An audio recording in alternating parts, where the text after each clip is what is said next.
On March 6, 1987, in the calm waters of Zeebrugge harbor, a car ferry capsized in 90 seconds. No storm, no wave, no warning. This was not a simple mistake. It was the inevitable result of cargo shift and design flaws that made disaster certain. This is Wings and Wrecks: How Machines Fail, and What Saves the People Inside Them. The ship had just left the dock, her bow doors still open. Water poured onto the vehicle deck, shifting cargo and destabilizing the hull.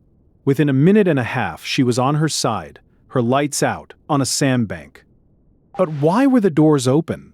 The answer is a chain of failures: a sleeping crewman, a missing indicator, a culture of complacency. This is the story of how cargo shift and systemic neglect sank the Herald. So why did nobody stop it? To understand, we must first meet the ship herself. The Herald of Free Enterprise was a roll-on, roll-off ferry, a floating garage built to carry cars and trucks on a busy cross-channel route. Her secret lay below. The vehicle decks were one long, open space, stretching the ship's full length. There were no watertight bulkheads to break it up. That design, perfect for moving cars, would prove fatal.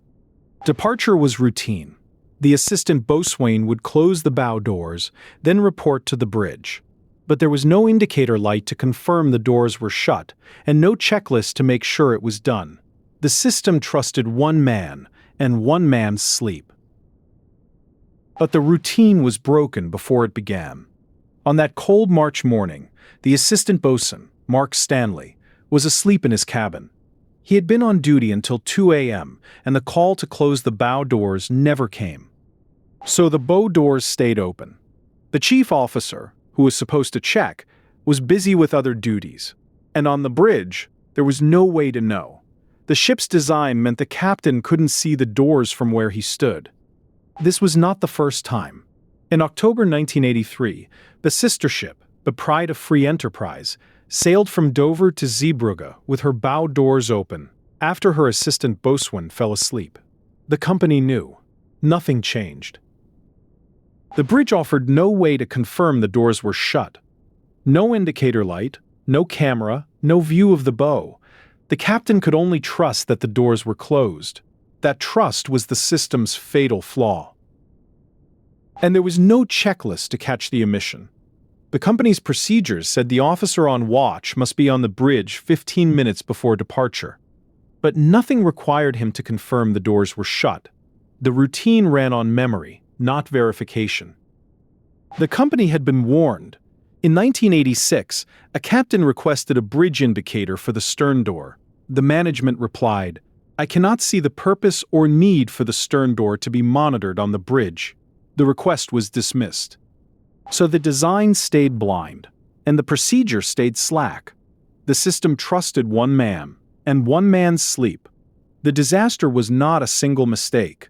It was a chain of failures, each link forged by neglect. Why did the company keep refusing? Because every request for a door indicator met the same wall. Captains had asked for years. Each time, management said the system was fine. Their confidence was a wall, and every request bounced off it. One reply, from 1986, put it plainly. The management wrote, "I cannot see the purpose or need for the stern door to be monitored on the bridge." They trusted the man at the door, but that man could be asleep. And that is the heart of it. The company's faith was placed in a single man, a routine, a hope. No indicator, no checklist, no question. The system was built on trust, and trust, on that March morning, was sleeping in a cabin below. Why did she go over so fast? The physics of water on a flat deck. The sea poured through the open bow and spread across the entire car deck, free to slosh. That is the free surface effect. A liquid's weight shifting with every roll, pulling the ship further over until it could not come back. On the Herald, the car deck was one long, open space, with no watertight bulkheads to stop the flow. So the water did not stay at the bow. It ran the full length and width of the ship, a single shifting mass. With every small wave, that mass moved, and the ship leaned further, a pendulum with no way to swing back. In 90 seconds, the list grew from 0 to 30 degrees, then to 90. No time to send an SOS. No time to lower a single lifeboat. The ship lay on its side on a sandbank, all lights out. The physics had done its work, swiftly, silently, and utterly without mercy. What did the inquiry find? It landed in July 1987, and it was merciless. It found serious negligence at every level, from the assistant boatswain to the master. But it went further, condemning the whole company. From top to bottom, the body corporate was infected with the disease of sloppiness. The blame was a system that let him sleep, a company that ignored warnings, a design that hid the doors. The inquiry's verdict was clear. This was a culture. The design placed the bow doors far below the bridge, out of sight. No camera, no sensor, no light. The captain could only trust that the doors were shut. That trust was the system's fatal flaw. Here's the catch. The entire system relied on a single man. No backup, no double check, no alarm. If he slept, the doors stayed open. And on that morning, he did. The system had no safety net, and the net was the only thing that could have saved them. But the cost of that dismissal was measured in lives. 193 passengers and crew died that morning. Many were trapped below decks, unable to escape as the ship rolled. The water came in faster than they could climb. The inquiry would later count every single one. The inquiry's language was unusually harsh. It didn't just blame individuals, it condemned the entire corporate culture.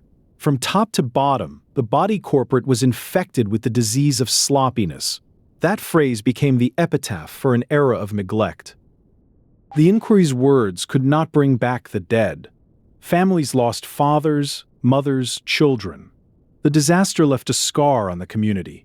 For the survivors, the memory of that 90-second roll would never fade. The cost was human. So the legacy of the Herald is not just tragedy, it's change. Every ferry today has indicators, checklists, and training. The lessons learned have saved countless lives. But the question remains, why did it take such a disaster to force the change? But the management's dismissal wasn't an isolated incident. For years, captains had flagged the missing indicators, yet each request was brushed aside. The company's response revealed a deeper issue. They believed the procedure was foolproof. They never considered that a tired crewman might sleep through his duty. That arrogance, repeated across the fleet, turned a foreseeable risk into a certainty. The warnings were there, but the culture refused to listen. The system's failure started the night before. Mark Stanley had been on duty until 2 a.m., and when his relief didn't come, he fell asleep exhausted. The company's scheduling left no margin for fatigue.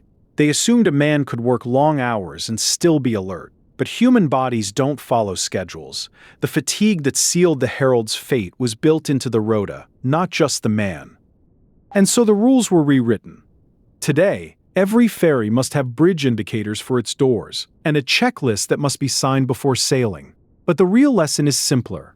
The system that trusted one man's routine was replaced by one that checks, and checks again. The Herald's 90 seconds changed maritime safety forever. If you want to know why machines break and how crews fight back, subscribe. Next up, our next video.